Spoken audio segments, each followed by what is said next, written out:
Y yo quisiera que usted nos explicara por qué considera usted que la vida de Monsalve está y ha estado en peligro por su declaración o por la razón que sea.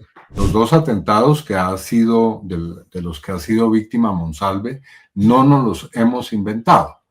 Todos los acosos, hostigamientos, los intentos de soborno, porque no ha sido solamente, digamos, la presión y a las malas que se ha querido silenciarlo.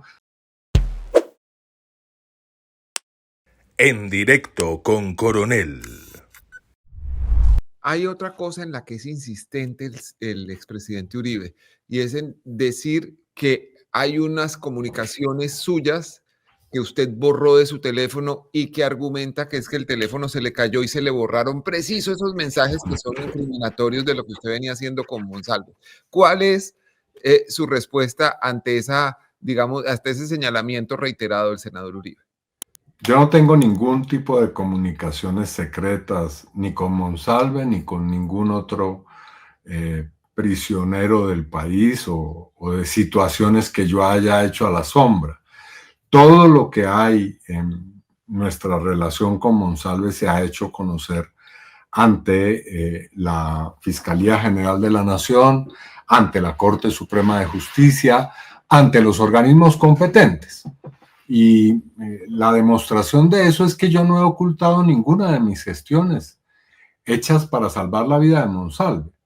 El ex senador y expresidente dice que yo estaba en esos tratos ocultos con Monsalve, pero en mi declaración yo reconocí que no solamente pedí el traslado de Monsalve de la cárcel de Cómpita a la de La Picota cuando fue víctima de un atentado, sino también evité, o por lo menos solicité que se evitara el traslado a la cárcel de Valledupar, porque he tenido la convicción de que eso significaría la muerte, el asesinato de Monsalve, y tengo esa convicción, y por eso he actuado como he actuado.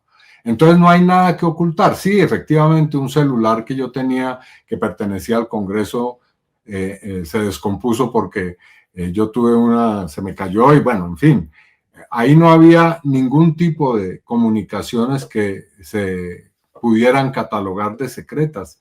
Y la realidad es que la Corte me ha pedido todas las explicaciones, todos los documentos, y así se los he entregado. El caso que usted toca del testigo Monsalve y de la seguridad por la cual ha intervenido, lo presenta el expresidente como si fuera para brindarle unas condiciones de lujo y de comodidad al testigo Monsalve y no para proteger su vida. Y yo quisiera que usted nos explicara por qué considera usted que la vida de Monsalve está y ha estado en peligro por su declaración o por la razón que sea. No, yo creo que Monsalve ha dicho cosas ante la justicia que no ha dicho ningún otro testigo con tanta claridad y con tanta, digamos, veracidad e inmediatez, que es lo que pide la defensa de Uribe. Si hay alguien que tiene un testimonio que le conste personal y directamente es Monsalve, quien vivió años en ese ambiente de esa hacienda, quien estuvo en el grupo paramilitar, quien actuó ilegalmente bajo las órdenes de los Uribe y también de los otros clanes, los Gallón y los Villegas Uribe en esa hacienda. Así que por supuesto que es una persona que detenta una información que pone en riesgo su vida. Y así se ha demostrado en múltiples oportunidades. Los dos atentados que ha sido, de los que ha sido víctima Monsalve, no nos los hemos inventado.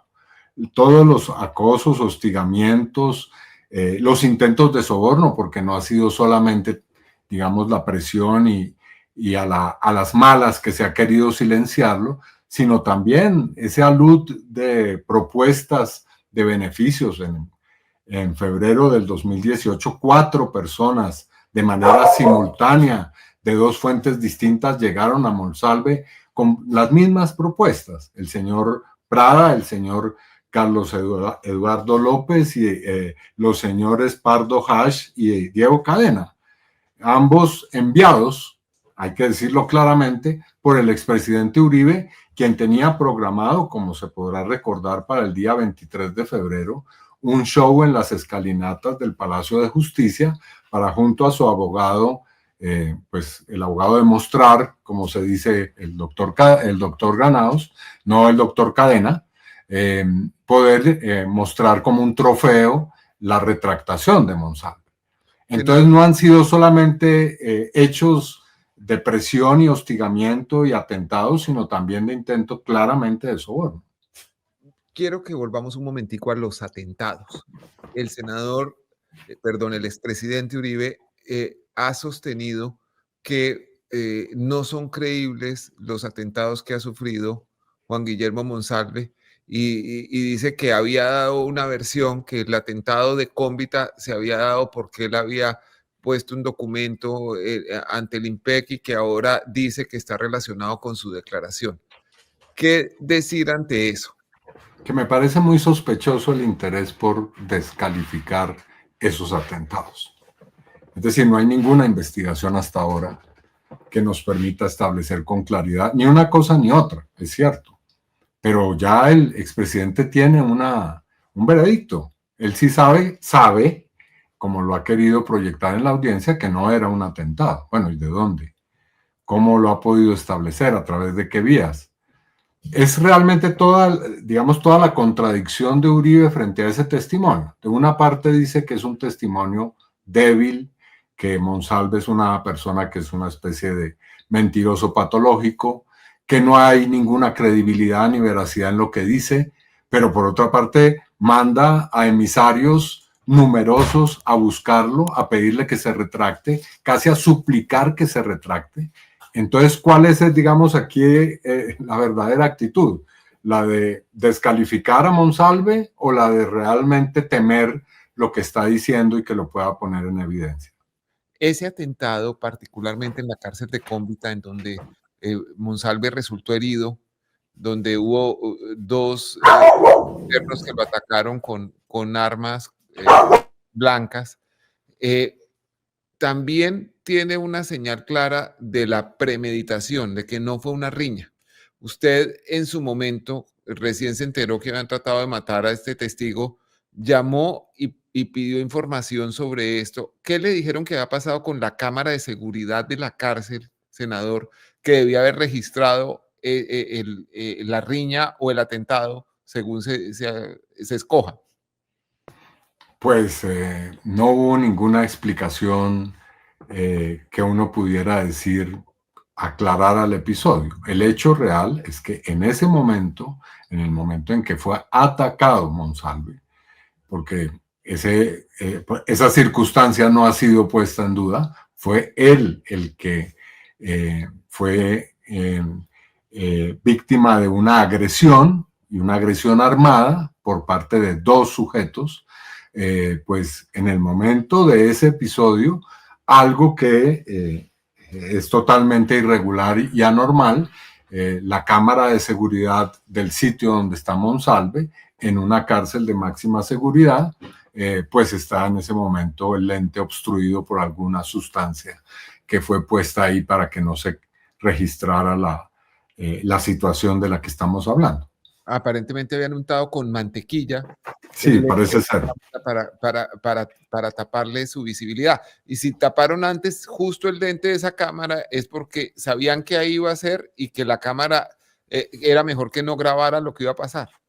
Sí, exactamente. Ahora, el problema con Monsalve no es solamente Monsalve, es la familia de Monsalve. Es la compañera de Monsalve o quien fue su compañera sentimental en ese momento. Entonces, todo ese círculo, no solamente él, sino también su familia, pues obviamente con las contradicciones que hay ahí en la familia sobre toda esta situación que muestra también las presiones. Y también de Yanira Gómez informan sobre presiones. Ahora, yo no necesito hablar de otros, si yo puedo hablar de mi propia situación, o hablar de la situación de los magistrados, o hablar de la situación de los abogados. Todos hemos sido en alguno u otro momento objeto de toda clase de presiones, Y no solamente presiones. Yo recuerdo que en el año 2018 yo recibí información de que había un grupo de personas que había llegado a un lugar cercano a Bogotá para fraguar en mi contra un atentado. Y eso me llevó en ese momento a hablar con la embajada de Estados Unidos. A ese punto llegó la situación.